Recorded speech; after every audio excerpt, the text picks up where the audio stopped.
Hi, I'm Scott Engel, the King, here along with Adam, the Genius Ronis, here for the Fantasy Sports Network. We're continuing coverage of the 2014 FSTA Experts Draft, and some of the results are in, Adam, and this is the guy that you want analyzing them. We're going to go over the first round here in detail. First off the board to the Masters Ball combination, these longtime sages of rotisserie baseball, Lawyer Michaels and Todd Zola go with Mike Trout, the outfielder from the Angels. No surprise there, Adam Ronis. Not at all. I think you're going to see Mike Trout go as the #1 overall pick in almost every draft this year. We have seen 2 years now. He is still very young. A lot of people thought he might regress last year coming off the historic rookie season, and the numbers were slightly down in some categories, but still, you're going to get over 300 average, 27 home runs, the stolen bases, the RBIs. I think you have to take him with the #1 pick because he's that 5-category player, and that's what you want to try and get in the first round. All right, with the second pick, maybe some people would actually take him with the first pick, Adam. Miguel Cabrera goes to Stats Inc.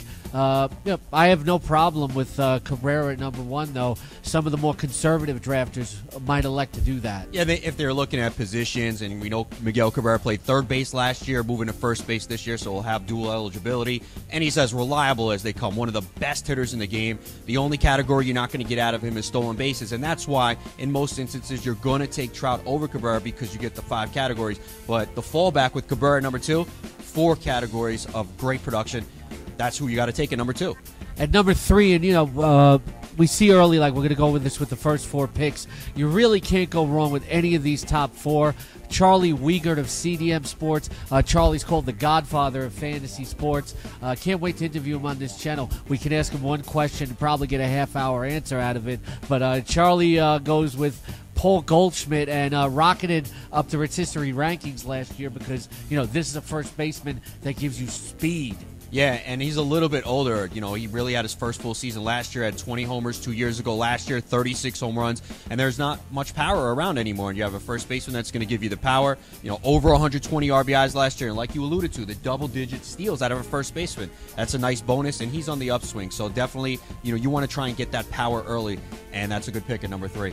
Andrew McCutchen at #4. I know you've been a big proponent of Andrew McCutchen for a long time. To Tim Heaney of KFFL. Tim and KFFL been around this industry for years. This illustrates the type of companies that are in this draft and the experts that are in this draft. When Tim Heaney speaks, fantasy baseball players listen, Adam Ronan. Yeah, and I think this year you're going to see those top 4 players go in most drafts in some different order, but I love Andrew McCutchen. He's a 5-category player. He's going to give you the average over 300, 27 stolen bases last year. The power was down a little bit, but I think that power can go back up. He's still capable of 30-30, even if he doesn't get that 25-25. Pirates are a good team. Love McCutchen at #4. At #5, the top 4 picks, that quartet, you can't go wrong, but then anywhere from 5 to 12, 5 to 13, you're talking risks, and Fantasy Sharks chose to swim with Carlos Gonzalez, and that's a risk because, as our Dr. Roto says, when he thinks of Carlos Gonzalez, he thinks of 140 games. I can't blame him. I don't know if I could do that right there, but maybe Fantasy Sharks know something. I don't know.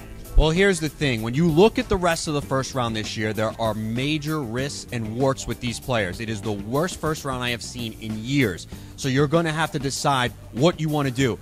I would absolutely take Carlos Gonzalez at #5. Even with all the games missed over the recent years, he has still been 20-24 straight years. And if he ever gets to play 150, 155 games, he's going to be 30-30 like we saw when he was able to play a full season. He plays his home games in Colorado, which absolutely helps. Again, there is risk with a lot of these players as we go over. I'm willing to take that risk at #5 with Carlos Gonzalez. At #6, a risk I'm not willing to take. Maybe there's a position scarcity pick. The guys who are actually powering this draft, the FSTA Experts Draft software-wise, RT Sports, they take Hanley Ramirez. But you know what? I'd probably wait a few rounds later, get Ian Desmond, Gene Segura. As much as Hanley is a monster, this guy, you just can't stay healthy. Well, Hanley Ramirez obviously has durability issues. I mean, you could probably barely get on the field, and you might be more durable than Hanley Ramirez, and that's not saying much. If he stays healthy, the numbers are going to be there. But that is a big if, and as you get older, your penchant for staying healthy is not as good. To me, to take him at number 6, it's just a very risky pick. It is one of those picks that could be a boom or a bust. I think it's more likely a bust. I just don't think you could pencil in Hanley Ramirez for 150 games. Last year when he played, though, he was tremendous. So I could see why people are teased by him. It's not something that I'm going to take the bait on. All right, Adam Ronis with the first hole in his analysis today. I'm very durable. I never, ever miss shows, and I have a history of proving that. Bryce Harper. Then could be maybe another reach to a lot of people. This is an upside pick at 1-7 to Colton and the Wolfman, Glenn Colton and Rick Wolf, along with Stacey Stern. Usually conservative drafters, from what I've seen. This is an upside choice here, Adam. It definitely is. And again, I think it speaks volumes to this first round. There are just so many risks. Why not take the chance on Bryce Harper? We know he's one of the most talented players in the game. Him and Mike Trout were the two players that everybody talked about, and Trout has done it and proven it. We know Harper has the talent. He was definitely plagued by injuries last year. I think that hurt him. He didn't steal as many bases. I think he learned from that, and he's going to learn that he has to approach the game differently, that he can't run into walls. I would take him in the middle of the first round. I think the upside is there. He is risky in the first round, but I'm willing to take the risk on a player like Bryce Harper this year.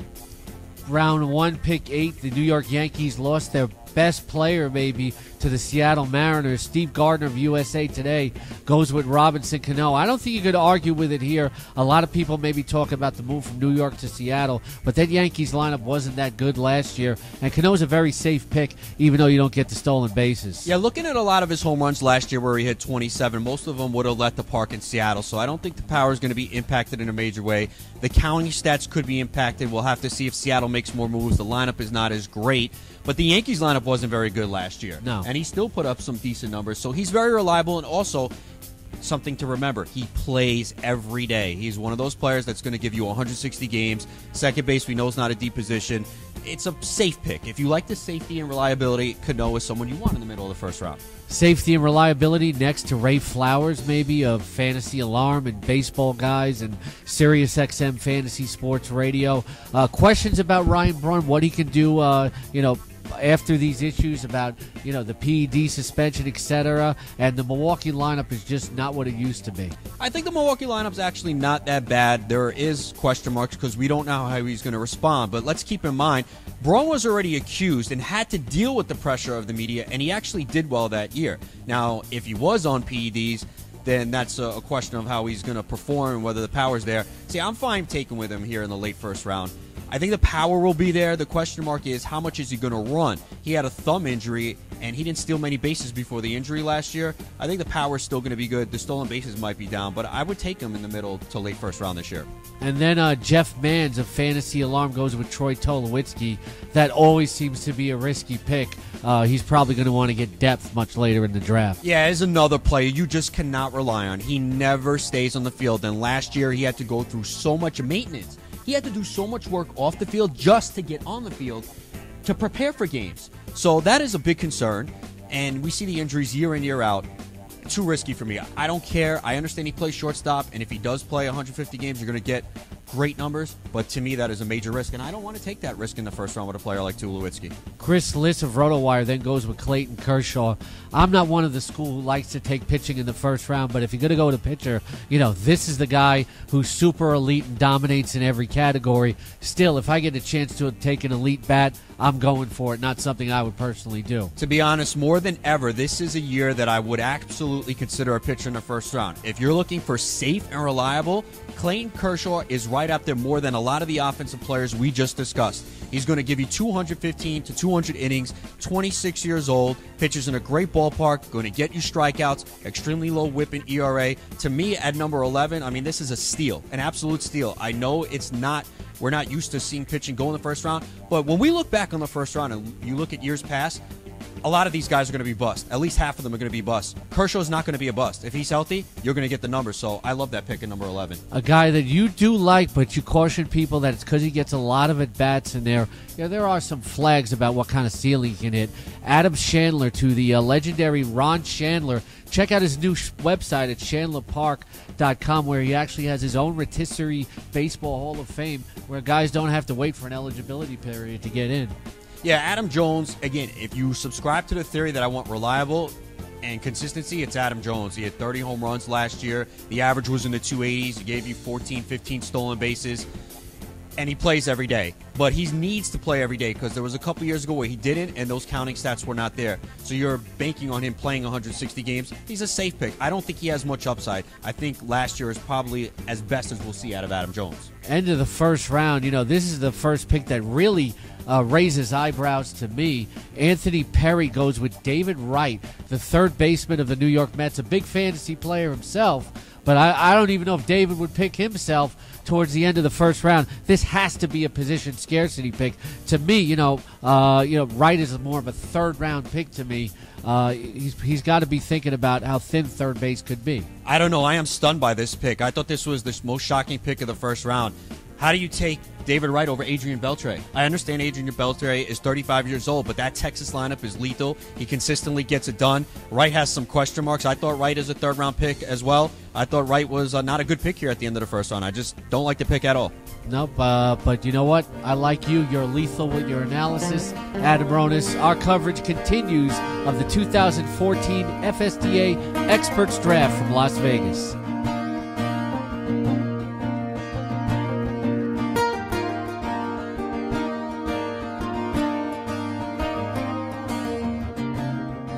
Clayton Kershaw went in the first round. What do you think? You think pitcher going in the first round worth it? I love it. When you're thinking about guys who you can trust Mike Trout, you can trust McCutchen, Miguel Cabrera, and how about Paul Goldschmidt? But let's add Clayton Kershaw to that. The guy should have 16 to 18 wins, an ERA in the 2s, a good whip, and a lot of strikeouts. I'm a buyer.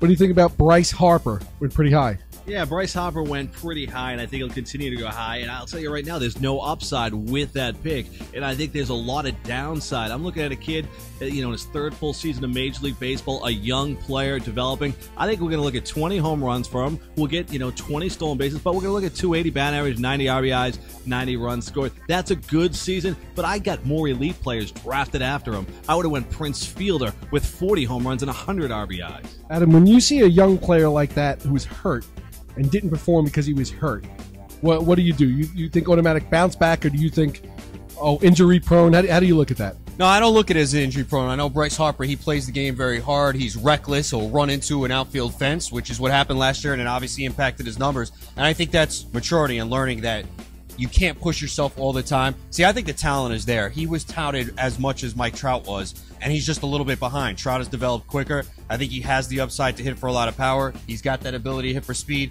I'm fine taking him in the first round because when you look at a lot of those picks, there's a lot of unreliability. A lot of players in that first round have warts, so I'm willing to take Bryce Harper in the first round this year and hope that it pays off. What do you think about Ryan Braun this year? He's clean, theoretically. You concerned that he's going to play a whole season clean? I'm a little bit concerned, but I'm willing to take him late in the first round because you got to remember, people are going to say, can he handle the pressure? Well, he already dealt with coming out saying, I didn't do it, and being accused, and he went through that season and still put up big numbers. Now, whether he's a product of PEDs is another question mark. My biggest concern for Braun is the stolen bases because we didn't see him steal many bases last year. So I don't think we get 30 stolen bases. I think you're hoping for 15. But I think Braun is still going to put up numbers. What do you think? When these guys get older, they don't run as much, but they still hit for power, but they don't run as much as time goes on, no? They don't, but what happened was Braun was injured. He injured his thumb, and think about it, when you're sliding head first. Do you want to slide head first with an injured thumb? I don't think so. The Brewers didn't want to risk it, especially with what happened last year. I say Braun comes back. I'll put him down for 25 stolen bases. Lock it in. What do you think of Carlos Gonzalez? He dropped a little bit. Yeah, Carlos Gonzalez is a guy that I have no problem drafting. When you look at it, you look at 26 home runs, you're going to look at 25 stolen bases. That's even if he plays 125, 130 games. Here's what all the experts forget. If you miss 35 games, you still get to get a guy off the waiver wire, put him in your lineup, and he'll deliver you 8 home runs. He'll deliver you 25 RBIs. Add it all up, that comes to 30 home runs, 30 stolen bases, and 120 RAIs and 120 runs scored. Being injured is not the worst thing in the world when you put up elite numbers. Who's this year's Paul Goldschmidt? Jed Giorco, San Diego Padres second baseman, hits 25 home runs this year. What do you think? I think, Jed Jerko is crazy because I was looking at Twitter in the sleeper articles. I found 33 sleeper articles on Jed Jerko. This station will talk a ton about Jed Jerko. He won't be a sleeper for everybody out there in the listening audience. I think he delivers on 20-plus home runs. I think he's going to be a stud. Adam, what do you think?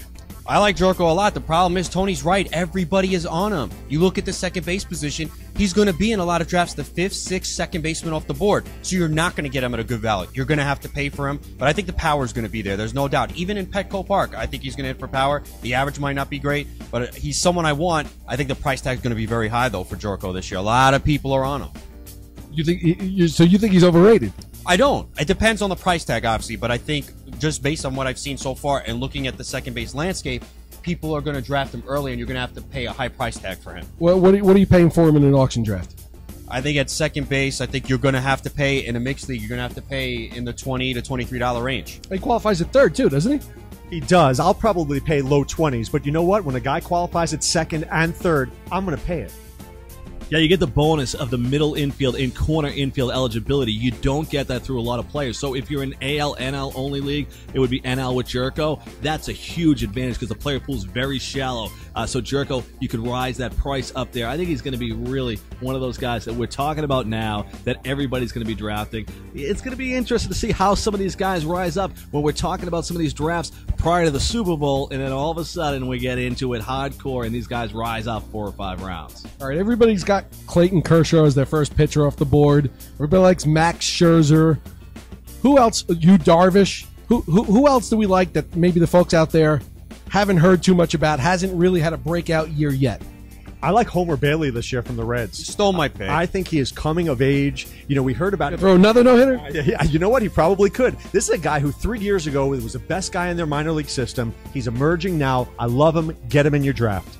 You? I'm going to go with the Boston Red Sox. Clay Buchholz. All he has to do is stay healthy. The guy's shown the ability, and that's the whole thing. We know he has the ability in him. We just need to get 32 starts. We'll take 25 to 27 starts from Clay Buchholz. He is the guy that you can sleep on because people will look at last year's statistics, see a guy that's always injured, and you can get him in double-digit rounds. What do you think, Adam? Immediately when you asked that question, I said Homer Bailey. I love Homer Bailey. Last year I wrote about him endlessly on Roto Experts. I'm a Homer guy too. I talked about him on SiriusXM Fantasy Sports Radio. People are underrating him because remember, he was a highly touted prospect and he didn't live up to the expectations. When that happens, people forget about you, they cross you off the list, and they ignore you.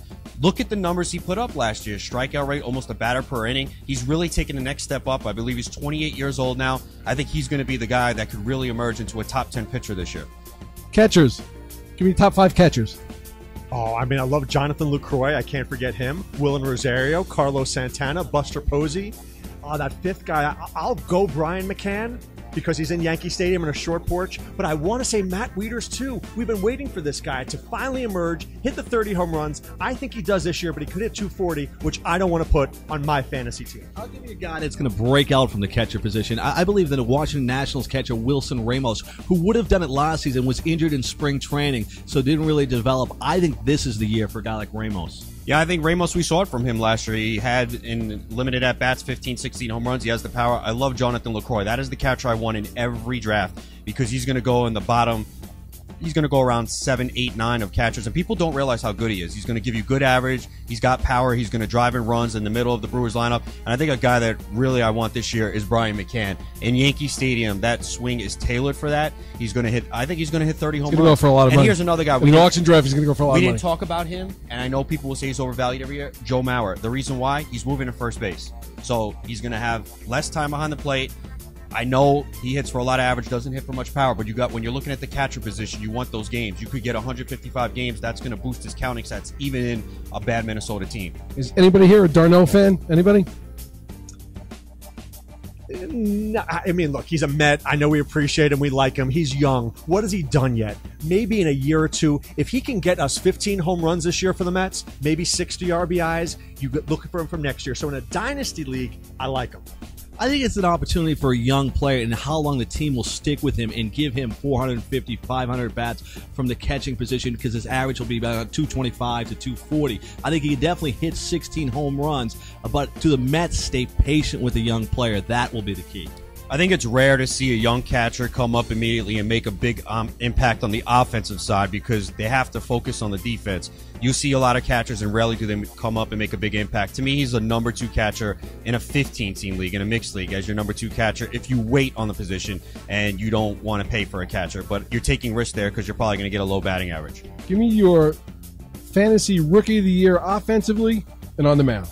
You know, offensively, it'll be tough to see a guy break in and draft one. I think a lot of people make the mistake of drafting young players at the minor league level and hoping he comes through, and we see guys do it time and time again. Like everybody still brags about, I drafted Ryan Braun, but I think the 2 young pitchers that we're going to watch, and you got to take a little look of them last year, I think they'd go early in drafts, is Garrett Cole of the Pittsburgh Pirates and Michael Walker from the St. Louis Cardinals. Those will be 2 young guys that are studs. From an offensive standpoint, it would just be speculation. I think you're better off picking a guy that's in a lineup every day. What do you think? Offense and on the mound. Well, let me give you the picture, though. Here's a little-known secret. When you come over from Japan, you're considered a rookie. I'll take Masahiro Tanaka. The easy way out. And I will go with him because this guy's underrated. Did you see what he did in Japan? Unhittable. He will be on every one of the Roto Visionary rosters, guaranteed. Yeah, but he's not facing Japanese hitters. It doesn't matter. This guy is good in the first time around the league. Think about it. Nomo, first time around the league. Couldn't touch him. Arabu, first time around the league.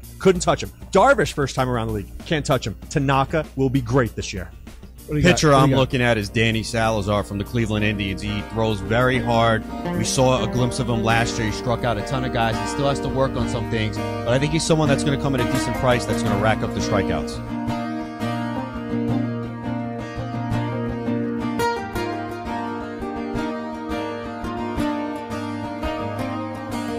We're back here at the FSTA Draft at the Bellagio Hotel in Las Vegas. We've just finished the end of round 1. We're turning to round 2, and the picks are coming off the board fast and furious. I'm Dr. Roto here with Tony Sincata. Tony Sincata, the first pick of the second round was Joey Votto from Fantistics, Cincinnati Reds first baseman, had a power shortage last year. What do we think of him? It's amazing because this guy was the last couple of seasons a guy that was going to go around, first round, pick 5, pick 6, pretty consistent, ground balls, line drive rates are killing this guy's home run totals, even in that small ballpark. I think this is absolutely where he belongs because I think first base is rich in talent. Now, speaking of being rich in talent, the next pick in the second round was Prince Fielder from Baseball HQ and Ron Chandler. He's actually the inverse. He's got tons of power.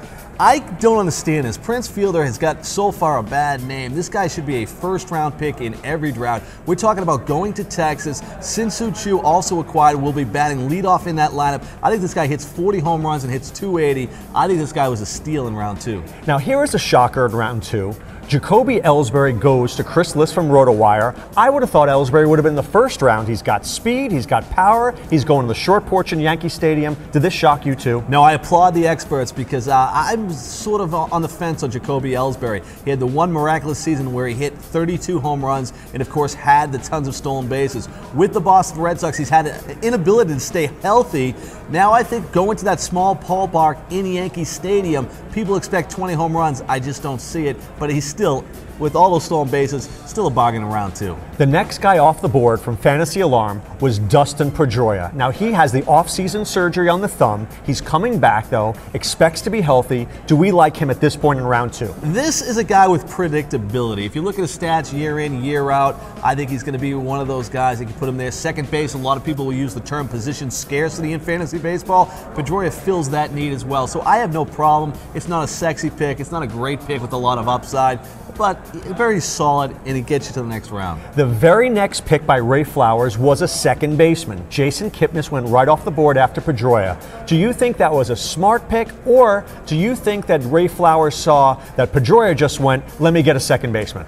Ray Flowers, of course, has been around for a long time. I don't think he's one of those guys that would be rattled in a draft. He looks skinny, he looks frail, but I don't worry about Ray Flowers being scared of anything. I like the Kipnis pick.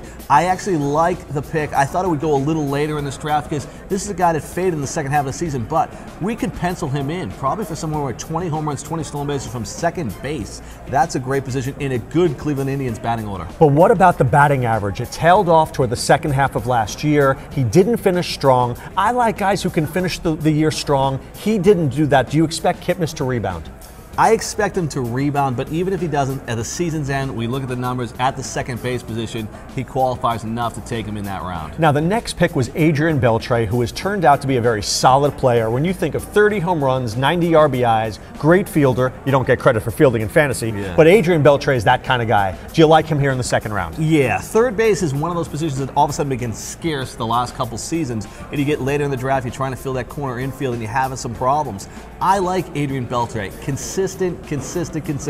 Will hit 300, anywhere from 25 to 32 home runs in a great batting order, in a great offensive ballpark in Arlington, Texas. You got to love that pick. Now, I thought the next pick by Colton the Wolfman, and of course Stacey Stern, don't want to forget her, Chris Davis going. The guy hits over 50 home runs last year. How many guys in baseball do that? Davis did 120 or so RBIs. He goes here in the second round. I thought it was a great choice. Yeah, I think this guy's going to go in the first round in a lot of drafts. Prince Fielder and Chris Davis went in round 2. I'm shocked, and what that tells me is that I can wait on first baseman and I can get a quality second baseman in round 2, round 3. So drafting Paul Goldschmidt with a third pick, I think it was a waste of pick when all these talented players are still available. I expect Chris Davis to hit 40 home runs or 35 home runs, and you'll take either of those numbers. You don't need the 50, but this guy, batting average was always the killer. Well, he's put together 2 pretty good batting averages as well. But I don't need the 50, but I want the 50. Okay, the next guy was Evan Longoria. Can't stay healthy,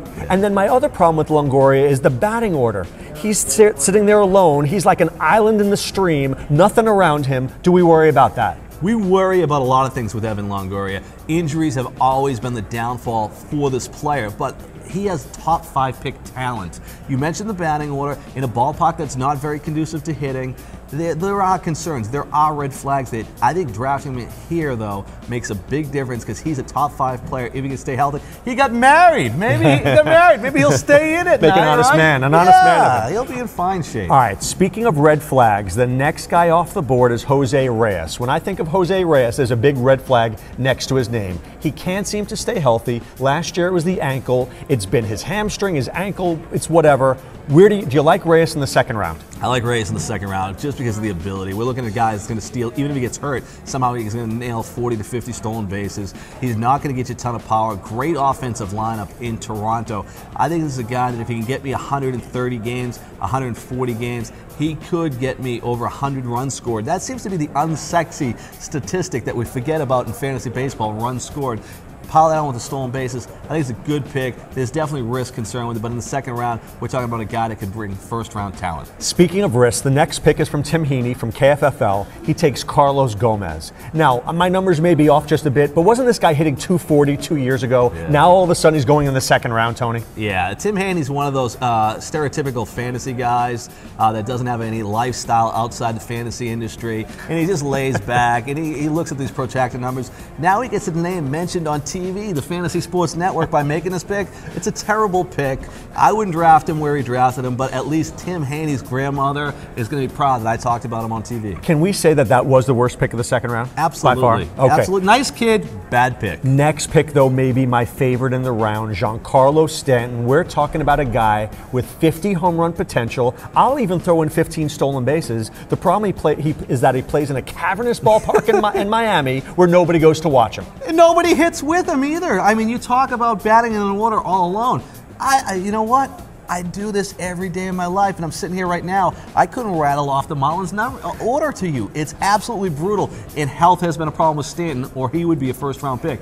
You talk about it. He can hit 40 home runs. It's just a bad ballpark. There's risk associated with it, but it gets this late in the second round. We're talking about a guy that can hit 40 home runs, and at season's end this year, 2014, I think we're only looking at 5 players that'll hit 40 home runs. Now, one of these guys may be the next pick, Edwin Encarnacion. In the first round, Stats Fantasy Advantage take Miguel Cabrera. They come back with E5, Edwin Encarnacion. The pretty good bookends. You could be looking at 80 home runs there with your first 2 picks. Yeah, absolutely. It used to be E5. It used to be his nickname because he used to play third base and throw the ball into the bleachers. But in fantasy baseball, we don't care about defense, and this guy can absolutely have a big stick. 30 home runs. I've seen him in drafts go in the first round. To go this late in the second round is an absolute steal. I think a great pick. Corner ends there. We'll see if they grab some stolen bases is a little later in the draft. The last pick of the second round, Alex Rios. He's been up, he's been down, he's been pretty steady the last couple of years. I like him. I think it's a bit early for him, but I can live with him here. What are your thoughts? Law Michaels, Todd Zoller were the guys that drafted him. I don't like this pick. I think it was a terrible pick because we're talking about the second round. I think you have to throw in predictability, consistency. Rios has displayed absolutely none of that. I think that's why you don't make that pick in the second round. Well, giving you consistent analysis is Tony Sincata and Dr. Roto here with the Fantasy Sports Network. Thank you so much.